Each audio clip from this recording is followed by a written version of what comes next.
welcome to the interview with Adam Dare. In today's interview, we're gonna talk about a few very key points, and we'll be able to talk about other things as well, but we want to cover these key points here. Before I introduce the webinar, I want to introduce Adam Dare, a good friend of mine. He is the founder of Own Your Fitness, and he's a strength and conditioning trained coach, fitness and weight loss expert, anti-aging specialist, black belt tournament competitive fighter, and leadership and motivational speaker, and an entrepreneur. The list goes on. He's got over 12 years of experience in training people in fitness and mindset. So it's not that he just trains people in terms of fitness, but what I love about what Adam does is that he trains people's mindset first before he even goes into the physical, and that's very important, and very few fitness trainers know how to do that. So that's why I think it's a great opportunity for all of us to learn from Adam today. And in a couple of minutes, I'm going to get Adam to talk about it. But let me introduce the webinar first. So today's webinar, we're going to talk about a few key points that you're going to learn, and you're going to be able to ask a few questions at the end. If you have questions at the end of the webinar, and you can raise your hand, I'll let you know how that's done. But as long as you're in the webinar, you'll be able to ask some questions from Adam and from myself. And so what are we covering? In this webinar, we're going to cover the secret to success as an entrepreneur, handling failure, obstacles, and rejection in fitness and in life, the secret to staying in great shape, how to develop the motivation to stay healthy, and much more, as I mentioned in the post where you registered for this webinar. Now, let me make sure everything is good. Adam, you can hear me, right? I can, loud and clear. All right, so before we get started, Adam, why don't you tell us a little bit about yourself so the audience can understand what exactly you do, and what made you go into fitness and motivational speaking and being an entrepreneur? Wow, well, you know, to be honest, I get asked that question all the time, like why I chose what I chose. There's different ways to answer that. First way I answer that is it actually chose me, to be honest. I believe that it had a purpose for me. I believe that it was a calling for me.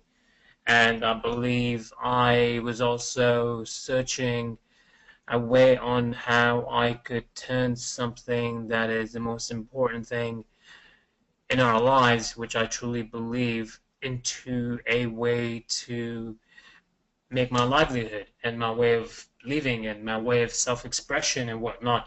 And the most important thing I was taught from a young age by my parents, and what I really gravitated towards was your health.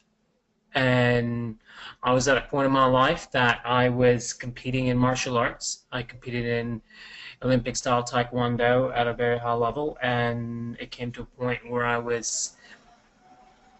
when I got my black belt, the impact that it made on people, I fell in love with it. The impact it made on me, the impact it made on people, the impact it made on their mindset, and I wanted to somehow turn that into my way of living and my profession and my career. I felt like I was born to do that. I felt like I was meant to do that.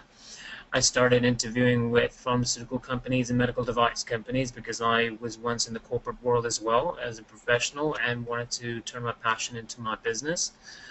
And I realized that really it's fitness and lifestyle that makes all the difference in order for someone to become healthy, and not just healthy in the body, but we're talking about healthy in emotions and healthy in mind and healthy in philosophy and healthy in that sense of well-being.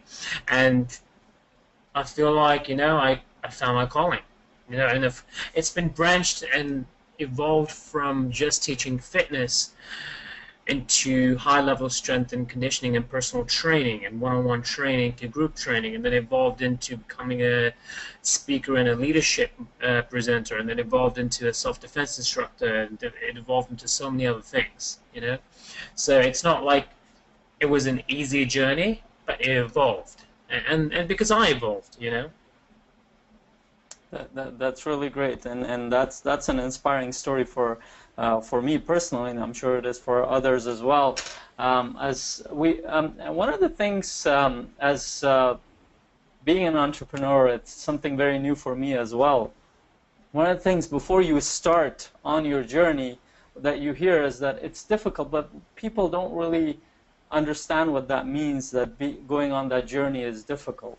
What does it take to be an entrepreneur? And these are the things that people want to know before they get started, because they have so many questions. And I want to get you to talk about it because you have more experience in this, and then I'm going to go a little bit into it as well, if I can add something to it. So what do you think is that secret to being an entrepreneur, and what does it take to continue to be one? Okay, so the number one thing I would say it has helped me, Steve Jobs talked about it, Bruce Lee talked about it in a way, indirectly, Muhammad Ali talked about it, is in indirect ways, you know, not everyone uses the same word, but indirectly, it's passion. You have to be completely passionate about what you do. It's like that Steve Jobs speech that I heard a while ago, where he said you've got to be completely passionate, because if you're not, you're going to fail and you're going to give up, because it takes a lot of hard work over a sustained amount of time, which means over a certain amount of time that no other average person, we're talking just generally, is able to continue, because it's very hard. Right, you've got to wake up every day, and you've got to be driven by a passion or a vision or a purpose, and it has to be a passion that has to hit you internally, emotionally. It has to be important emotionally. What that means is that your emotions have to be engaged in order for you to do. So why does Beyonce have so much energy? Why does Beyonce keep going for hours and hours on the stage, and Michael Jackson became, one of the best pop stars of our generation and many generations over? It's because they've got passion, they've got a vision. They decided to do something so well, and they had a bigger reason for it. So Michael Jackson had a reason that he wanted to be the best entertainer for the people. Bruce Lee wanted to talk the truth, the real truth, what was fighting martial arts was all about, and traditional versus non-traditional. So passion is really key. The second thing I always tell my clients and everyone else is, when I work with people, when I'm in business, when I'm an entrepreneur, and as I'm an entrepreneur, resiliency is the number one or equally important. What that means is you've got to be consistently resilient. Why do we do push-ups till failure? Why do we do squats till our legs shake? Why do we do pull-ups till our arm muscles are hurting us? And that's because you're resilient and you're moving towards a certain specific goal that you have. It could be a physical goal, it could be an emotional goal, it could also be a mental goal, whatnot. So you got to really be driven by that goal. And if that goal is connected to your emotions, then you're backed by powerful emotions. You get it? So it's really just that. There is no secret. It's really passion, resiliency, and having a purpose. When I do peak performance coaching for people, they ask me, can you get us to realize or help us understand what our purpose is? I ask them very simple questions. I go, what's your goal? Why is it that you're here? What do you want to do? Why do you want to do it? I really try to dig deep and what is it that's going to drive them, and why is it that's going to drive them? Okay, that's really great. You actually summarized basically what I would have talked about anyway. And one of the things that I've learned in terms of being an entrepreneur is that it really is a lot of work. It really is, because you're creating an organization. Just starting out, you'll be the only person. and you have to be behind that vision. You have to be behind that that goal that you've set for yourself. And the way it starts is that desire, that passion that you mentioned. If we don't have that passion, you're not going to wake up every day and do it. And as we all know, in the beginning of every business, there's, in terms of financial gain, there's very little, if any. And then as we keep going with our desire, with our passion, our vision is clear for what we're doing. And then after that, all it is what I call that is persistence. If you're persistent in what you're doing, you're continuing on, you're not giving up. You call it resilience, but it might be a bit of a difference. But all it is that you continue on, regardless of how difficult it is. And what pulls you forward is that passion. What pulls you forward is that vision that you've set for yourself. And very few people have it. That's why very few people even go towards becoming an entrepreneur. Those are great points that you mentioned. You also mentioned the emotions aspect of it, and very few people know how much our emotions affect us. You talked about the questions aspect of it, that we just as you ask your clients question, we can all ask ourselves the same questions as well, right?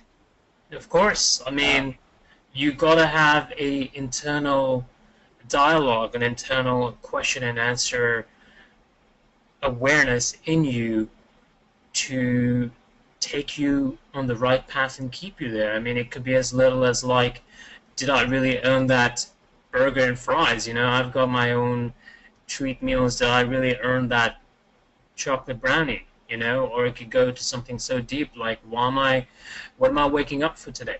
You know, and I think a lot of people do have that. As human beings, we all have that internally, to be driven by that self-talk. It's just that I've learned a lot of people, some people welcome that, and some people don't welcome that, and there are reasons for that as well. You know, so the people that welcome it, they're aware and they're at a point in their life where they want to make a change that they're seeking. And some people don't want to welcome that dialogue, or they sort of just brush it against the carpet, because at that point it's going to make them realize that they're not doing what they want to do, and it causes an emotional pain, or it causes a sense of disappointment. But I say that pain and that disappointment is a good thing. I say be in pain. I'm all about being in pain and emotional pain, because that drives you to understand that there's something you're not doing in your life that you should be doing. So I'm actually all for causing a little bit of self-awareness and a little bit of discomfort and pain. I mean, if I didn't like pain, or if I didn't believe what pain could do for me, there's no way I'd be squatting what I squat and putting myself through a leg day.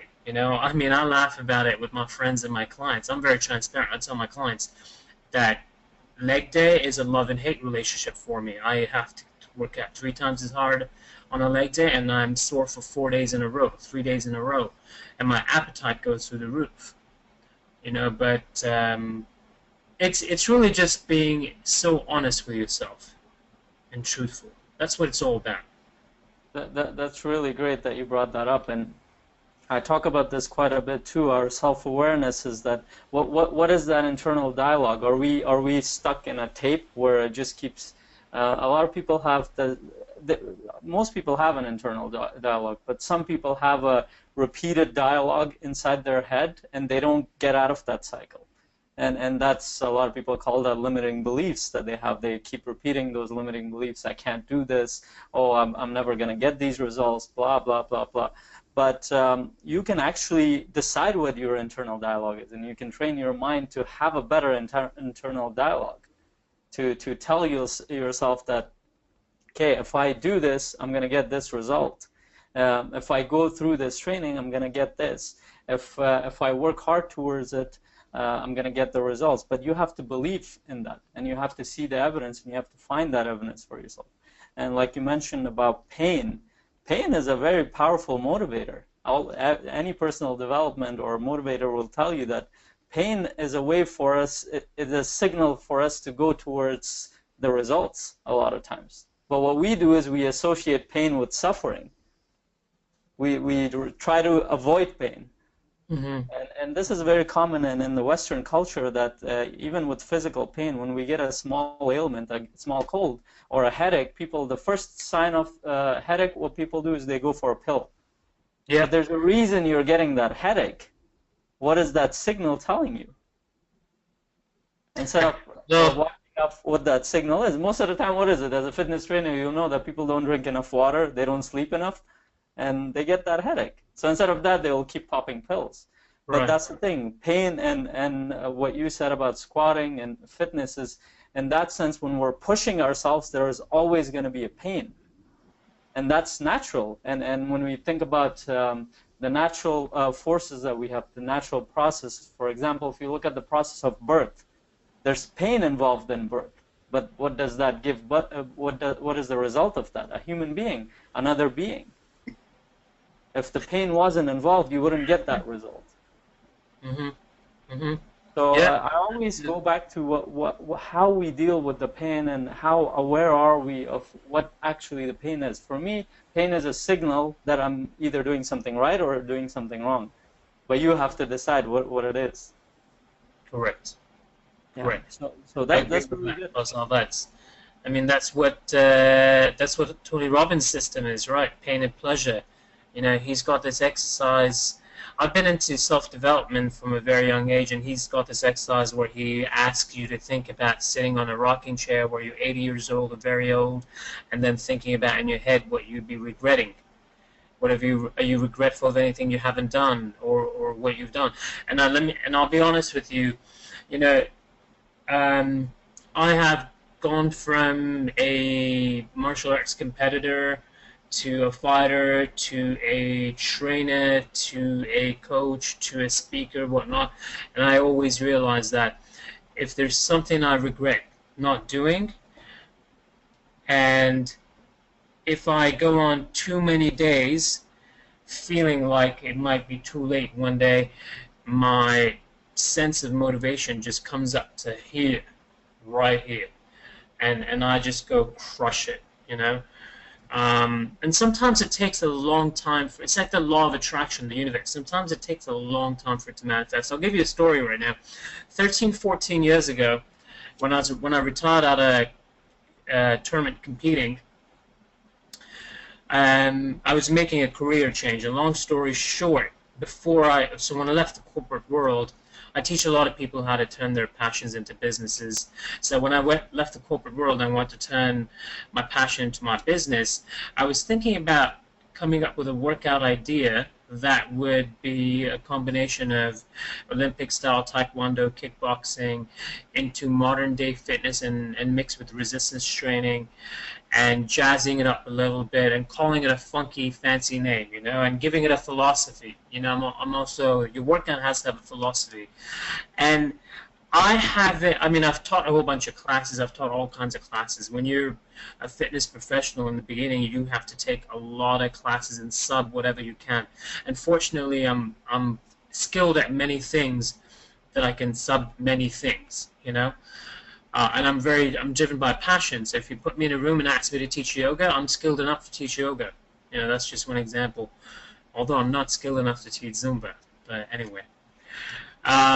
So yesterday I spoke with a colleague of mine. He's 10 to 12 years my senior. He's got a workout DVD, and we just started talking about it. And he said to me, and he knows my background, he wants to come up with a new fitness product under his brand that's going to have a kickboxing element to it, mixed with some other fusion techniques that we're going to use. And he wants me to be the content provider.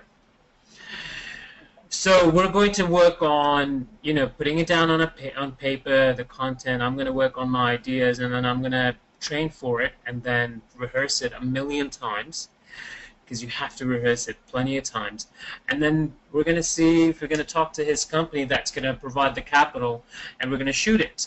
So here's one example on how something I taught 13 to 15 years ago, a thought that I had, is now in its infancy stage. That's how sometimes you can connect the dots. You know, that's how it works. You gotta be able to understand, because it's something that's never left my emotional system, my brain system. It's something that's always been there. I always knew that I would teach something and brand it myself. You know, I've done other things, but now it's coming. It's coming to, hey, can you do this for us? And I'm like, well, I'm the guy to do it for you. Yeah. And that's a really great story. That kind of reminds me of something that I talked to with my brother-in-law the other day, and we were talking about filling the void, he was going through a period. He's still going through that period, and I know that a lot of people do. I've gone through that where you're going through life, you're doing whatever you're doing, but whatever you're doing, it's not fulfilling anything. But somewhere deep within you, there's another thing that's brewing. It's a feeling. It's like a longing. It's there, but it's an emotional, strong emotional calling, but you're not listening to it. Mm-hmm. And many people have that, but what they do is they keep suppressing that. And I had that for a while, I'd say for at least 4 or 5 years before I realized, okay, I need to change this. But it came to a point where I couldn't take it anymore. I couldn't go to the work and say, okay, well, this is what I like. It's something unavoidable when it comes from within you. And the problem is that the more you try to avoid it, the more miserable you become.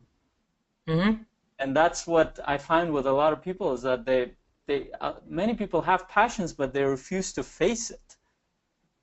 And the reason I think that most people don't want to face it is because we're taught in society so much that you can't do something.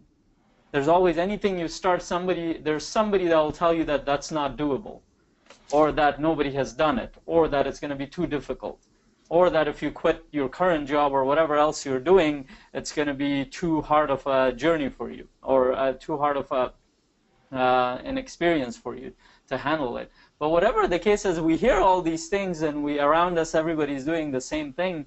We think, okay, well, if they can't do it, I can't do it either. Right.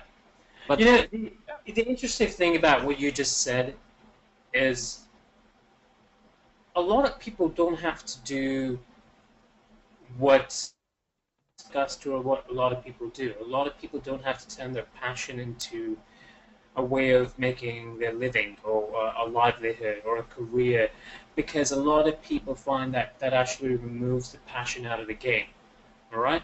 So what I say is, your passion can be totally separate from your profession. You could still be a lawyer, a banker, a baker, a plumber, a technologist, a politician, a dollar store owner, you know, a carpet weaver. You know, you could be a real estate person. You could be an investor. You could do whatever you want to do or have to do as part of your career, but you could still have a passion in the evenings or on the weekends, and that passion will be sort of like your fuel, you know, like a turn on, like something that actually fuels the rest of your life, where you go to night feeling you're happy and blessed, and the next day you wake up, you know, you're recharged to go back to work, to deal with whatever you've got to deal with. You follow me? So your passion doesn't have to be a full-time thing. A lot of people are completely happy with having a passion part-time thing. They're not. It doesn't have to be one formula fit all. yeah, you're right, and that's something I agree with. But there's a prediction I have with that. Mm-hmm. So I actually go through this with my clients, where we're going through it, and many people, when they're going through a transformation where they're realizing that they need to do something meaningful with their lives. Obviously, when they realize that they still have to stay in the job that they're doing and somehow find a way to, on the side, do that. And I always encourage that, okay, you don't have to quit your job. Just start 2 hours a day or an hour every day, go do that, start writing that book that you want, or start doing photography. And we have a friend in common that does that, and that's how he started, and he's still doing that. The point is that when you get started, you're allowing that creative side to come up. And here's my prediction: it'll either make you better at whatever you're doing on the side, or it will be so strong that eventually that'll become the thing you're going to do. It won't just be something on the side. Well, I think I agree with the first part. I think it makes you better at what you do. Yeah. I think indirectly, whatever your passion is, makes you directly. That's why that age-old expression, you got to have a hobby. If you have a hobby, you're basically turning other parts of your brain and your emotional center on, which rejuvenates your cerebral process, which is what people use at work. You know, why do people work out? Why do people like to get pushed in the gym by me? Because it creates it ignites the internal inner champion in them. Think about it. I deal with people from all walks of life, and ultimately they're coming to me to teach them on how to be a better version of themselves, a stronger version of themselves in mind and spirit, right? In body and spirit. So they go back feeling like they can take on the world, and it's the same thing as having a hobby. Yeah, and I think that's a necessity. It's not just something optional. I mean, hobby is becoming a very casual thing, but I like calling it a passion more than the hobby, because the passion you will do it. Hobby, you can go pick something to do, for example, playing an instrument, but if you really are not into it, it's not your dream to learn that, then you're going to go for a bit and quit it. But if it's something that comes from within you. Yeah, it has to be passion. Otherwise, you're gonna, disregard the hobby and just do Netflix and chill. That could be a hobby. And many people, as we both know, have that. So let's transition more into. It's a great thing that we talked about all these things, and it'll give people quite a few points to start with. Now, how do you handle obstacle and rejection in life and in fitness? I mean, with all your experience, how are you able to handle it, and how do you advise or coach others to handle the same thing? Okay, well, first of all, obstacles are very easy to handle. I'll give you the secret to handling it. Okay, anytime I come across or against an obstacle, I basically ask myself what I would do in the gym. So, for example,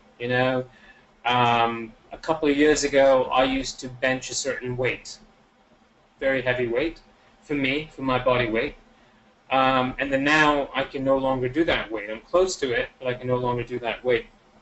And then that's an obstacle, because the other day I tried it.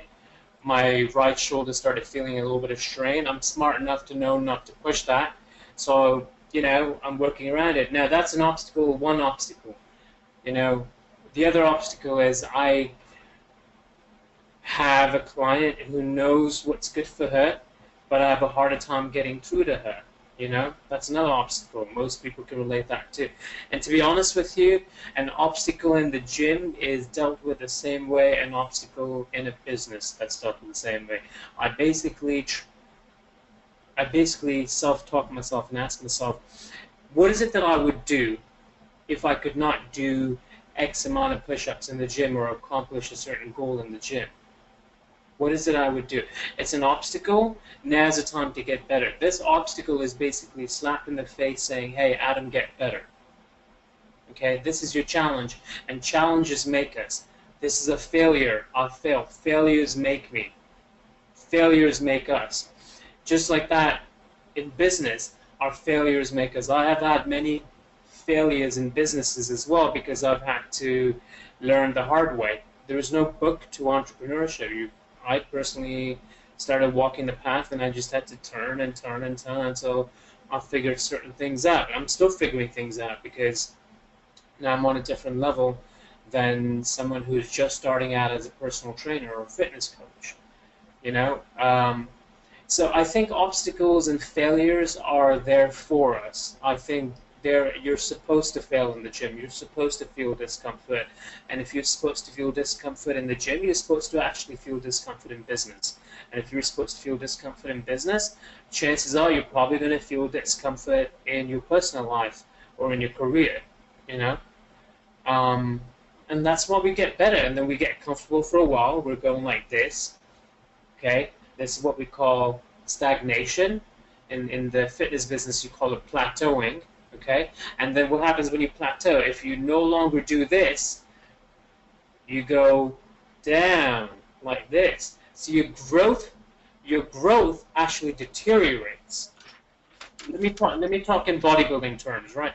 What's going to happen if I build this muscle like this bigger, and I don't, and let's say I only do 25 pounds, right? 25 pounds is my weight. I got it this big, and for the next 6 months I only do the same weight.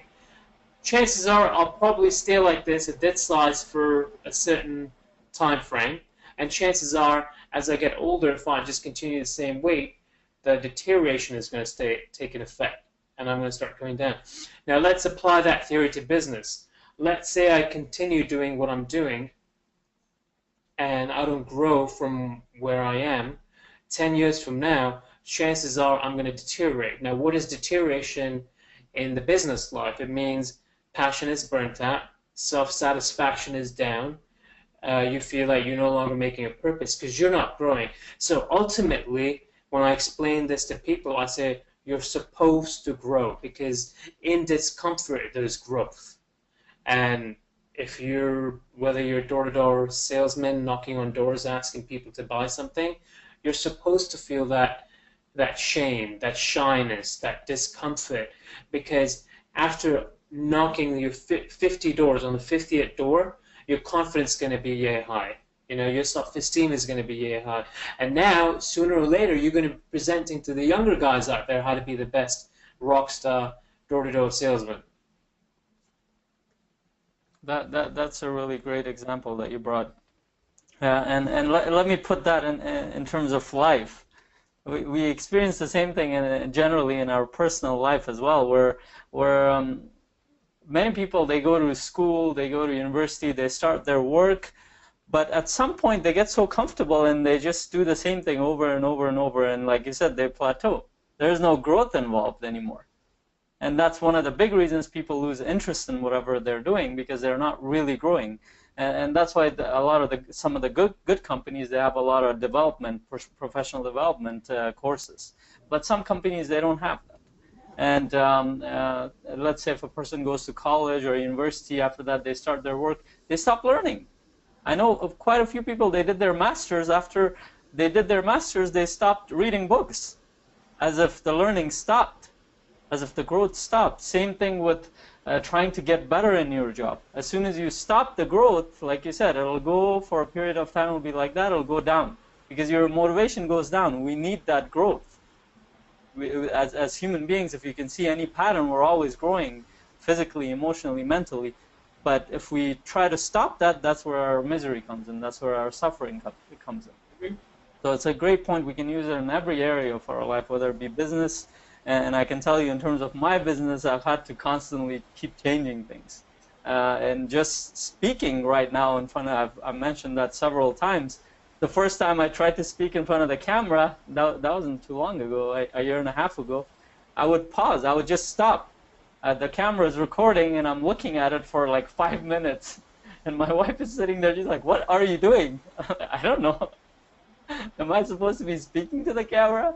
And then it took multiple tries doing over 50, 60, 70 videos until I actually got used to speaking to a camera. And that's what it takes, that we keep doing the same thing over and over and learning different ways of doing it better. That takes us towards success. Absolutely. Repetition. Repetition is so fundamental, so important.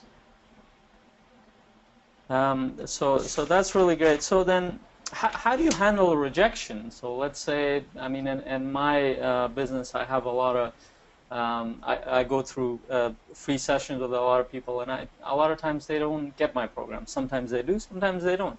And same thing with any business. There are people who will come to you for a free session or for a one-time session, you're charging less, and then after that they don't want to listen to it. In terms of my videos, I mean, there are a lot of people that don't watch my videos. There are some people that do. There's some people look at my posts, it's slowly growing. But how do you, in terms of people's relationships, in terms of people's fitness, They feel like if they don't look a certain way, they feel rejected by people. Like, how do you deal with that? Or how do you help others deal with that? You know, that's a good question. People have been asking for a long time now how to deal with rejection. You know, truth be told, in terms of a business, so you mentioned something like if you come across and you talk to someone and that person doesn't become a client of yours, or that person doesn't. This is for all the salespeople out there, and salespeople have to face a lot of rejections. We all have to face a lot of rejections. You know, you have to. One thing that I've realized and I've learned is that rejection is part of life. You know, I'm great at what I do. I like to believe I'm very knowledgeable, and my clients will speak for me, and my work speaks for myself, my passion speaks for myself. But not every person is going to be my client. Not every person is going to be your client. Not every person is going to buy a cupcake from a certain bakery in New York City. Not every person is going to go to the same burger place that I want to go to. The reason is because at the end of the day, we're all unique and we're all different, right? So in the beginning of my career, I had such enthusiasm that I walked up to everyone and said, I'm the guy I can help you, okay? You have no idea how your life is going to change. And trust me, I still do the same and I still feel the same. But it's a little bit more matured and evolved because I'm a lot wiser now. But the point is, you have to come to a fact, an acknowledgement, and realize that not everyone is your client. Not everyone's going to be your date, and not everyone's going to be your business partner. Okay, and I think that's a good thing because it's like that age-old expression, like attracts like. So like in my facility, I'm in around many facilities in New York City and in the Jersey City area, right across the water from Manhattan. I find that not everyone's going to want to work with Own Your Fitness. You know, not everybody's going to want to work with me. Not everyone's going to do an online coaching session with me or you, and it's because truly we really make decisions on like attracts like, and we have to accept that. You know, rejection is part of life. It's nothing personal. It's nothing on me. It's nothing on you. It's nothing on that salesman that's going door to door. It's just that they haven't connected with a person where there's a need, the appropriate need provided by the solution provider and the buyer. You know, it's nothing personal. Celebrities get rejected all the time. Politicians get rejected all the time, of course. You know, that's a huge topic. We get rejected all the time. Rejection is just part of life. Just part of life. It's nothing personal. Yeah, and I think we can say the same thing with obstacles, failure, rejection. They all fall into the same category, that as soon as we make it accepted as a big part of life, as a way to grow, as a way to learn from those experiences, then all they become is experiences. And you can just ask yourself, what do I need to learn from this experience? And that's what I do with my clients when I go through with them. One of the few things I want to make sure that I've done in terms of my session, whether that be a free session or a paid session, an initial session, what I do is that I make sure I deliver that value. I make sure they understand why they need that program, and I make sure that I'm clear on the requirements of the program and what they're going to learn. And if I do my job in that sense, then if they still don't want it, that's because they're not ready for it. Mm-hmm. It's not because they're rejecting me. It's because they're not ready for it in their own life, and that's the story of every business in the world. Mm-hmm. There are businesses that will force people in terms of their marketing constantly, but what the new age for marketing is becoming more about who is your ideal client rather than how many people are you going to sell to. Because I'd rather have a client who's willing to, who's passionate about making a difference in their life rather than me trying to convince a client that you need this for sure. And then after they go through a few sessions, they realize that, okay, well, they don't have it in them. They don't want to do it. Absolutely, absolutely. I'm a 100% believer of that. when you come across a person and you're helping or you're offering, you could be the rock star, the best fitness professional in the world, but if someone's just not ready to work on themselves, or they don't have a ready goal, or they haven't hit a point in their life where they're actually seeking out some star quality help, then they're not going to want to do it. You know, they're just not ready. I'll give you a very common example.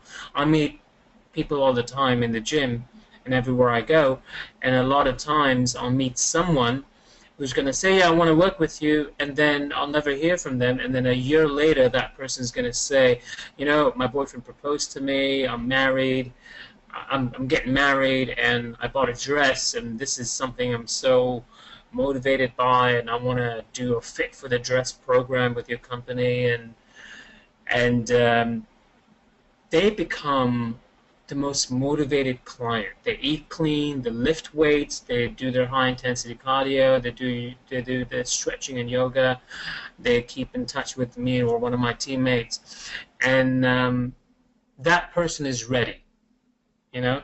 But a year ago, that person's not ready.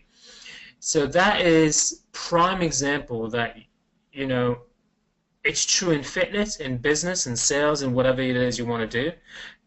The person has to be ready to make a move. And that's when you know that it's nothing on the professional. So if you're a professional person out there, a business person out there, a salesperson out there, know this, that it's not on you, it's nothing personal. The potential lead or the person you're approaching is not ready. How many realtors out there are constantly sending emails? Think about real estate business. And the realtors give the cards out all the time. And then eventually they'll get a ton of emails. And emails are like, what about that property? What about that? What's the price on that? What about that? But when a realtor tries to make an appointment and take it one step closer, saying, okay, well, when are you free to make a meeting and talk? You know, the realtor's not going to hear from that person. Because it's just email, right? You don't have to say face-to-face, well, I'm not ready yet. I'm just window shopping. So do you think that if every realtor took it personally and quit, the real estate of New York would be a gazillion dollars? The real estate of Toronto would be a gazillion dollars, you know? It wouldn't, because they do realize that when the person is ready, and if the professional is honest, transparent, has a genuine interest at heart, then that's the person they'll call. And the same thing I do for my business. Yeah, I think this is what separates the old system for sales, where we get those salespeople that are pushy in the sense that, oh, you really need this product, even if you don't need it. But now we're moving, especially because I've gone to so many seminars related to sales and marketing. You find that people who are making millions of dollars, they didn't do it because they were pushy. Yeah, they remind people constantly that, okay, this is my product and this is why you should get it. But they don't push the product onto people in the sense that, oh, if you don't get this, your life is gonna be ruined. No, if you don't get this, you're not ready. But it's that transparency and honesty and delivering of value that brings your customers towards you. Mm-hmm. And I think you can apply the same thing towards your relationships. Nowadays, in terms of relationships, if you look at it, we live in a world where people need to see more authenticity, rather than, okay, this is what I have, and this is my job, this is that. Who are you as a person? They want to see your behavior. They want to see your true self, or at least the truest self that you can express to that person. And the more honest and transparent you are about yourself, the better the relationship will be in the long run. The less honest you are, the worse it gets over time. Absolutely. You just reminded me of another speaker. His name is Simon Sinek. One of my clients told me about him, and I've come across him on YouTube as well. Simon Sinek, for those professionals who are into personal branding. And he made this one video that's very clever, and it's, you know, to people like us, it makes perfect common sense. And I think it starts with something like this: people buy you, or people buy why you do it, not what you do, or what you make, something like that. So people buy why you do it, and then he had this example of like, why do people buy Apple? There are multiple. I'm not an Apple user, but I can understand the example. So why? So why? And I tried to relate that to me. Why do people buy from me? A, I'm honest and transparent. B, I fundamentally, to the core of, my inner core, to the root of my body, to every fiber, I believe that this is something everyone should do. This is something that empowers people from day one. And C, I have people's interests at heart. So I think that's so clever. It just got me thinking and pondering over that. People buy why you do it. If you're completely passionate and sold about it, then people will do it. If you're not completely sold and passionate about what you do, then no professional is going to be extremely successful. Or someone can. Maybe there are professionals out there, business people out there that can fake it, but can they do it for a long enough time? Maybe someone's gonna be able to tell that this guy's really faking it. I know I can't fake it. I have to. For me, I'm not a salesman. I have to do what I believe in. If you ask me to sell, something that I don't believe in, it's going to be a very, very tough sale for me. But if you ask me to sell a lifestyle solution, a fitness, an empowerment philosophy, and get down in the dojo and the gym floor and make yourself a better version, then I'm all game. Yep, because you believe in it, and that's the bottom line. Is that we need to realize what we're trying to, everybody sells. We're always selling. We're either selling ourselves in terms of our expression, to be with a person, to be with a friend, or we're selling a service, a product, or something. But the point is, are you doing it from the heart, or are you doing it to your primary purpose is to make money? And that's starting to not work anymore. And that's the shift that I feel, that's the shift that a lot of people are feeling, that whole idea behind making money is your sole purpose in doing business. That doesn't work anymore. It'll burn you out, and sooner or later the customers will realize that that's your purpose. Mm-hmm. And it doesn't work. So then where is our heart? What do we want to, how do we want to serve? And I think that's very important. Like you said, if it's something related to fitness or something related to people wanting to make their lives better, you will do everything to show them that this is something very important. Absolutely. Absolutely. And having said that, let's transition into fitness. So what's the secret to staying in great shape then? To hiring me. Yes, definitely. We're going to leave a link for that. You want to know the secret? I'll tell you the secret, okay? Because people always want to know the secret to something or the other, right? Yeah. The secret to staying in shape is... Do push-up right now. is staying consistent and always growing. Now, for those people who think I'm talking about growing into a big green muscular monster, no, I'm not talking growing like that. Growing internally, growing in your game plan, in your program. So what that means is today, if I'm chest pressing 50-pound dumbbells and I can only do 8 reps, to next chest workout I want to do 9. I want to push myself. I want to put that effort, and it's that consistent drive and effort towards being better is what the secret is. I know it's not what a lot of people might say, well, that's not the secret. That sounds like work. Well, I'm sorry to say this. The secret is the consistent drive and effort towards a worthy ideal. All right, this is how you become successful in the gym, in entrepreneurship, in whatever it is you want to take. Okay, I'm still trying to get huge and the green monster I haven't achieved to be. So I'm going to still keep pushing till I'm 98 years old, which is next year. So. Well, I'll be there for that birthday if you are 98. And that's So, gotta go in the Guinness record if you look like that when you're 90. right. Well, actually, I would like to share a scientific discipline of training. When it comes to just the science of staying in shape, I wish more people did resistance training, more people did strength training, more people did a combination of high intensity training or HIIT workouts, but in a resistance training fashion, not just sprinting on the treadmill for, the classic example, like the 30 seconds on, 90 seconds off, because not everyone has the foundation and the stability and the muscle to support their joints in order for them to do a sprint. So and consistently do that sprinting workout, which is what one example of high intensity training. So I wish more people would do resistance training. I wish more people would do strength training.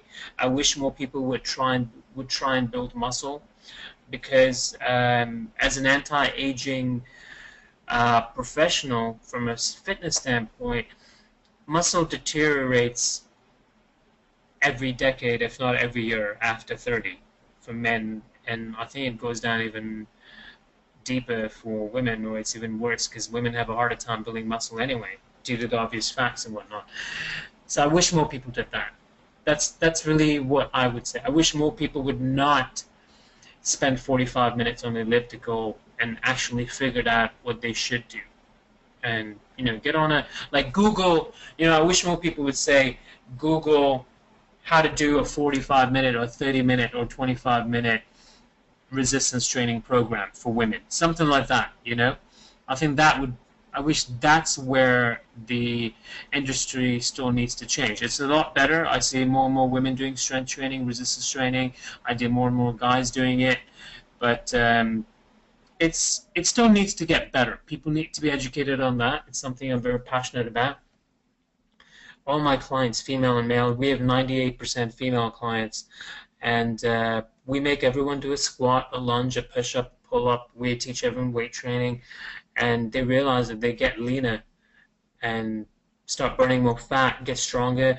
And there's also, what I'm in love with, it also has a cerebral connection with it. There's a lot of science and research now out there that strength training or resistance training, if you're pushing yourself hard, it actually improves your cognitive ability. Do you understand that? So basically you get sharper, you get smarter, you get more focused.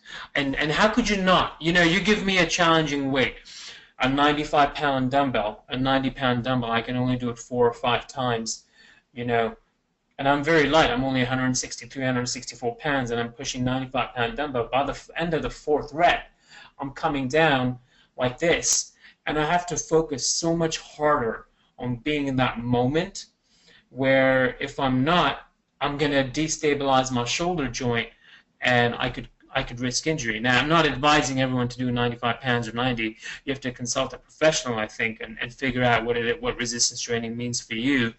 But it's that one moment where you're in the zone and your mind and body is connected.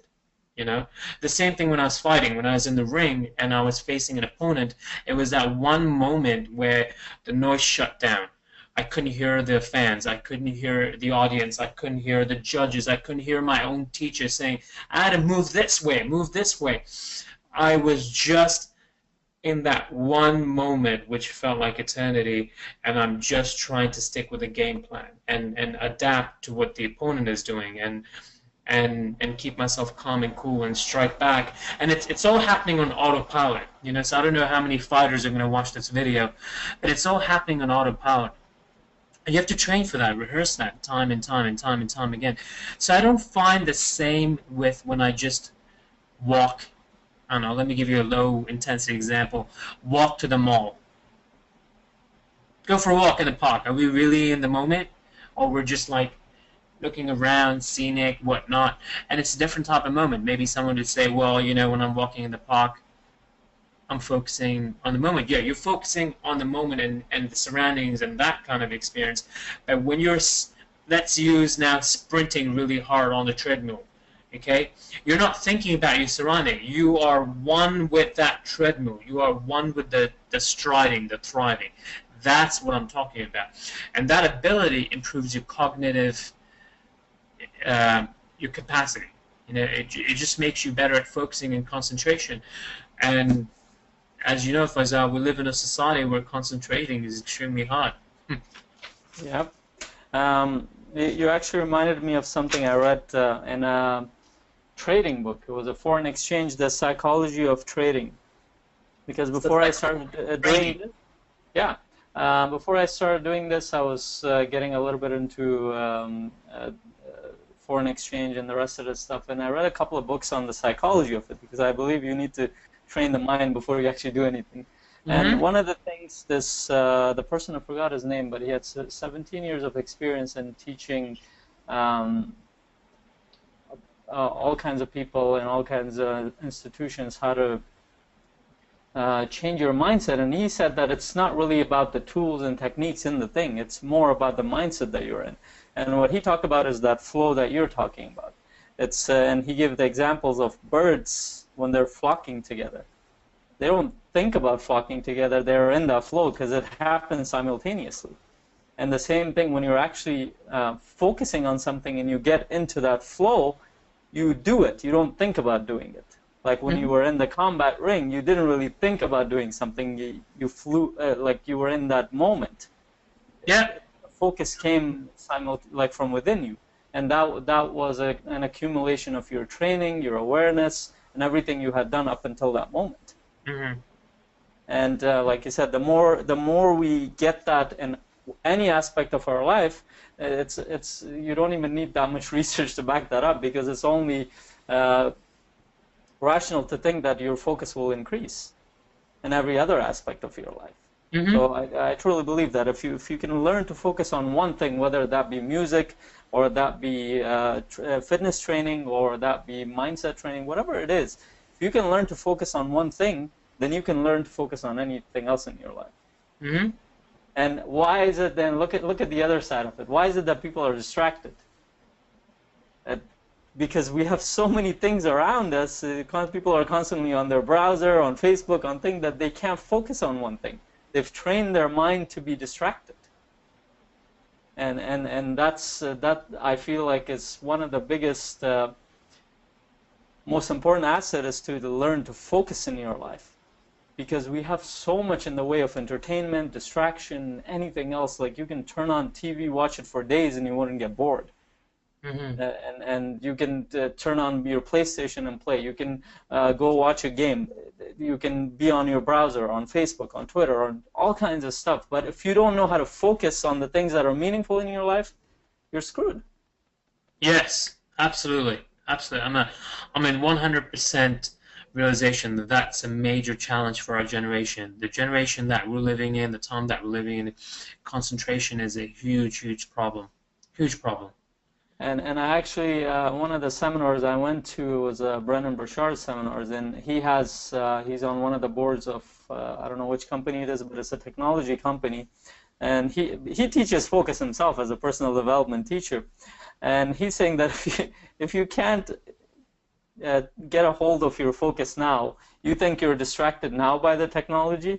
Now imagine a suit that can trigger your emotions, that trigger your little like nerves in every part of your body, and get you to go into a game or a movie in a way where you completely lose touch with the reality that you're in. So the technology is getting better and better at distracting us from the reality that we live in. So how do we deal with that if we can't deal with a couple of browsers around us? So we need to learn to train our mind. Sorry? We're in trouble. We're in trouble. Yeah, if we don't learn to take charge of ourselves, we're in trouble. And at the end of the day, the mind is an instrument to be trained. If you don't train it, then all it's going to do is it's going to work. It's basically going to train you to do something. I agree. And and I think the last one we want to cover, I know you had some videos that you wanted to show the viewers, but before that, let's talk briefly about How do people, like, I mean, everyday people or people who are who want to be more fit, how do they get more motivated in fitness? Like, how do they get themselves to be motivated to be fit? That's easy. That's the easiest question I ever get asked. Okay. Here's my response. You ready for another? I'm giving away all the secrets today to all the YouTubers out there, okay? The secret is you got to have a what and you got to have a why. The what is what do you want to do? What do you want to achieve? What do you want to accomplish? The why is that why do you want to achieve? Why do you want to accomplish that? Why do you want to feel that way? That is your question. So I always ask someone when someone comes to me for training, I ask, okay, what are your goals? Oh, great, you want to work with a professional trainer. Okay, why? And that opens up a whole different conversation. Okay, you gotta have a what, you gotta have a why. Okay, it's as simple as that. Why do you want to train? Well, I just bought an $8,000 wedding dress. I'm getting married. I want my arms to look really toned. I want that sense of owning myself in my own skin, walking down the aisle and being the prettiest bride on a day that's all mine. Wow. Let's get down to those push-ups. Okay. Why do you want to do what you want to do? You know what? My life is stressful. I'm very grateful for my life. I've got a great job. But at the end of the day, if I don't de-stress and build myself up internally and externally, I probably won't grow in my business. So I need a coach after hours to kick my rear and ground me so I can keep grounding other people. This is one of the CEOs that have come to me of a large corporation, and he knows that if I beat him up in the gym, he's going to have the resiliency to deal with major stresses in life, and he goes out there feeling like a champion every day at 8:30 a.m. Into his office. So you gotta really have why you want to do it. It's not gonna be easy. There's no way I'm gonna be able to get in the squat rack and squat that weight, which is heavy for me, if I'm not pumped up about my goals, if I'm not deeply connected with why I want to do it. Because the truth is, if it's not fun. Great things are achieved by people who have a strong why. It's like the classic story where a mother sees her little toddler or baby near the car wheels stuck under the car, and she lifts the car. Why? Because it's the most important thing in my life and I'm going to save it. It's the most common thing out there. Why does a 24-year-old want to work out and build muscle and look all jacked up like Mark Wahlberg? Okay, well, because he wants to look good on the beach. The summer weather's coming around. He's single. He wants to get a girlfriend. Why does a single woman want to get in shape? Okay, because she's probably coming out of a relationship. She wants to go back out and meet a new partner, a lover, a new boyfriend, and she wants to get. These are all normal human needs. These are all human needs. We all want to look good, feel good. We all need a what, and we all need a why. It's as simple as that. That's true. I completely agree. And I just call the what the vision, and the why the reason for that vision. But we need to have that to get started. Now, there is one thing though. When we have that vision, when we have that why, how do we? Let's say we come up with that. That'll motivate us to get started. So how do we do it on a consistent basis? And I mean, obviously there are days where you won't feel motivated. So what do you do in that case? So you're asking me what to do on days that you don't feel motivated?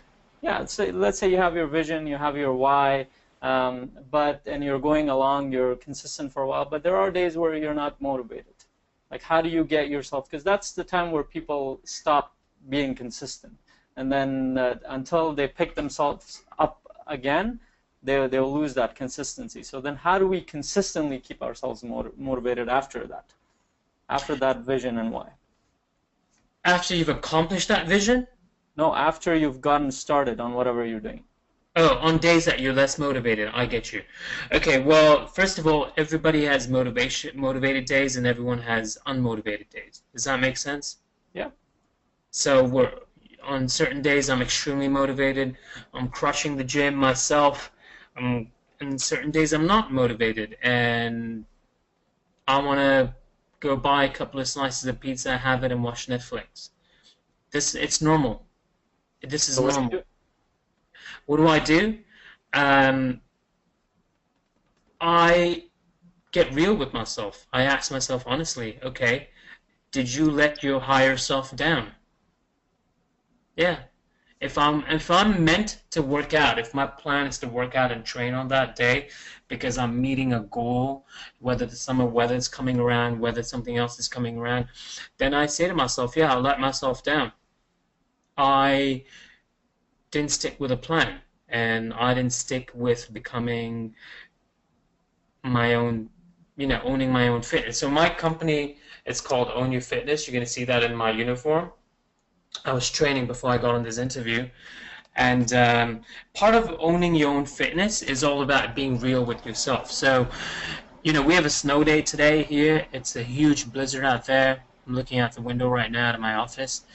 And today would be a perfect day to have a couple of slices of pizza and lay in. But after this interview, someone else is coming to train with me. I'm going to train her, and then I'm going to go put an hour myself, and I'm going to train myself. I could easily say, okay, I want to stay in bed and have pizza after that and take the night off, because I never take days off. I train 7 days a week. I'm always passionate about training people. But you have to ask yourself, are you going to be disappointed? Are you going to call yourself out? And I call myself out. I call my clients out. You've got to call yourself out. You've got to ask yourself, what would a stronger version of yourself do? Okay? And let me tell you something. There's another flip side to that story. The flip side is people will notice human nature is very clever. If you let yourself down today, let's say if you're supposed to do something that you don't end up doing, and if you end up having that cheat meal on a day when you're not meant to be doing that, and it's not planned in the calendar, and it will take you 1 or 2 days away from your goal, you will have a guilty conscience. You will feel terrible. You will the next day say, you know what, pardon my French, screw this, I'm going to go out and double crush it. And I think maybe that's a healthy thing. So maybe it is better to once in a while feel demotivated, so you get a kick in the butt to yourself, and then you come back and you double crush it. You follow me? So it's a flip side to the human nature, you know? Yep, those are great points, Adam. And I think those are all the points that we wanted to cover. Now, you had some videos you wanted to show the viewers about your fitness, and at the end, I'm also going to leave the link for your fitness, and whoever is interested, they can go to your website. I've already done that for the people who registered, but we can leave it on the YouTube channel as well when we post it.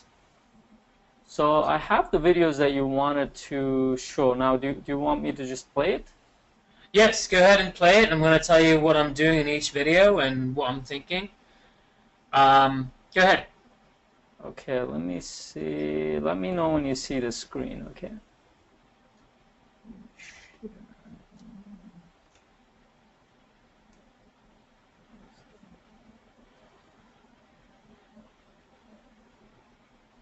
Okay. Do you see my screen now? I do. All right. So, that's a fitness and leadership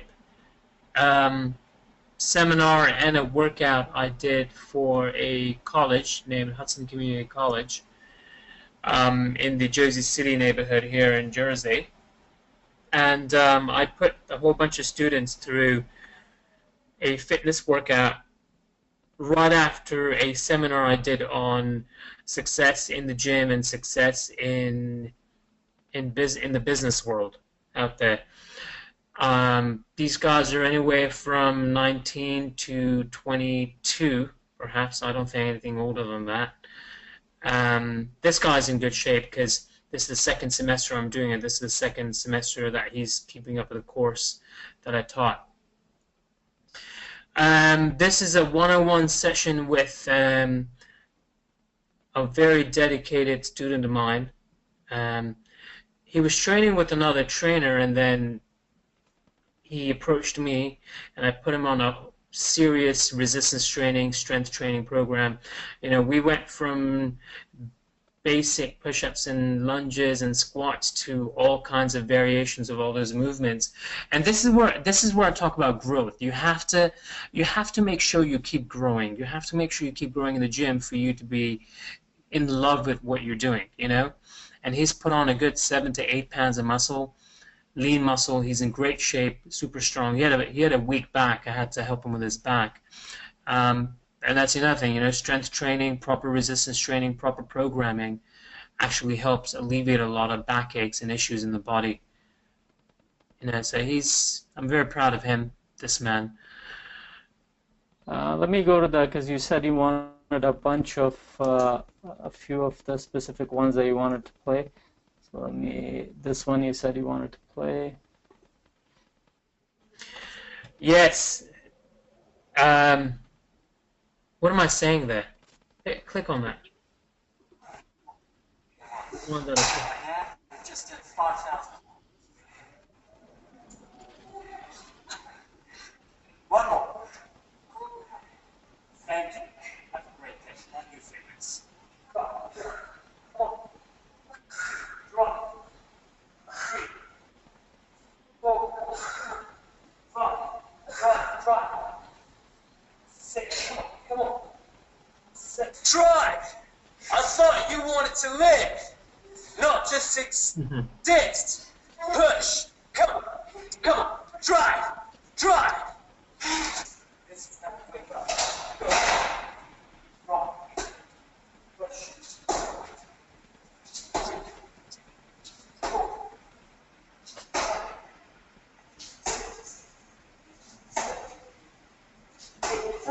Freeze. Go. Basically, when I'm training someone, I'm training their thought process, their belief system, you know? So like every knee strike she's giving, every split squat she's giving, every person that rides a hard 60-second round on a spin bike, every person that climbs a platform, every person that lifts a weight, what I'm doing is I'm teaching them on their thought process, on like why they're doing it, what their goal is on able to do it. It's not the fact that we're just climbing up and down, you know.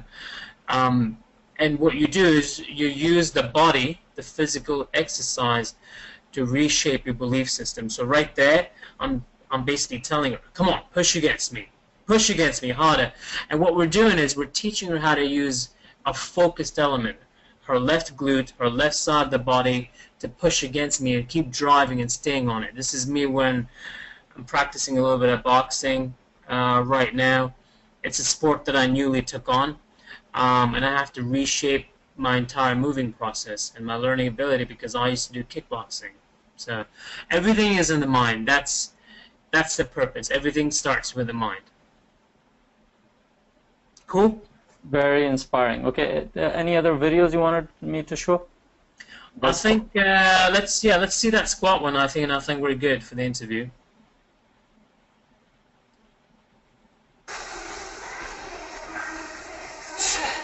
Get to a point. Done. Days don't mean a thing. It's just being in the moment. Damn right, baby. That's what I spoke about earlier. Like when you're lifting a challenging weight, a weight that you require 100% focus and being in that zone, that's where your cognitive ability improves because your concentration level is challenged.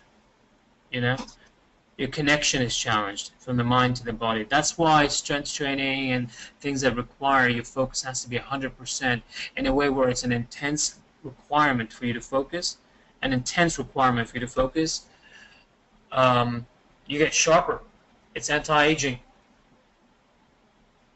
All right, and any last video that I need to show?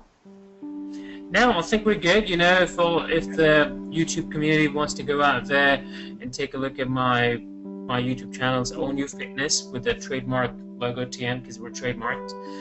And you know, I happily welcome any emails or questions on my website. My website is ownyourfitness.net. I'm sure you're gonna put that information on my.